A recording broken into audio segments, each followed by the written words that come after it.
This is the new Himalayan Scram 411. It's priced from $8,240 in Australia, so that represents really, really good value for money. It's a very cheap motorcycle. So why would you want to spend $8,240? Because you get a pretty competent bike that you can do an awful lot with. For dirt roads, for bitumen roads, for riding to work, for riding to the mountains, to riding up to hills, to go and riding with your mates, it'll do everything you want.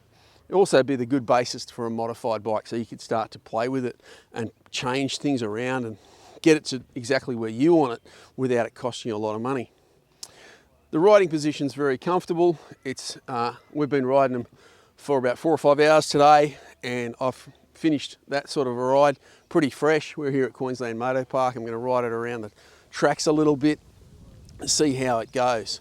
It's a basic bike, basic suspension, but it's got a bit more travel than most road bikes, so that makes it quite comfortable on rough roads, and it handles quite well on those wet roads. Tyres even worked on some slippery roads, didn't have any problem with that. Now, there's not a lot of horsepower, there's not a lot of torque. You've got to wring its neck a little bit, but if you're a learner, you'll find it won't be intimidating.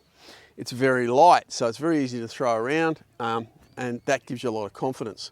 If you're a bit low in the seat yourself, this bike's seat is pretty low for the style of bike that it is. So again, that's another great way to give you a bit of confidence.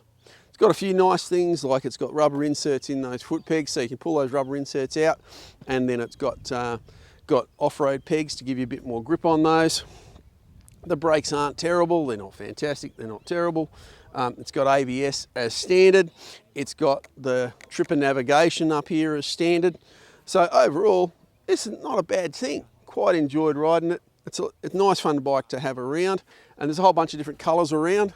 You're paying a little bit extra for some of the other colours and the other colour schemes, but they start at $82.40, I think, as I mentioned, and for that you get quite a lot of motorcycle for your money.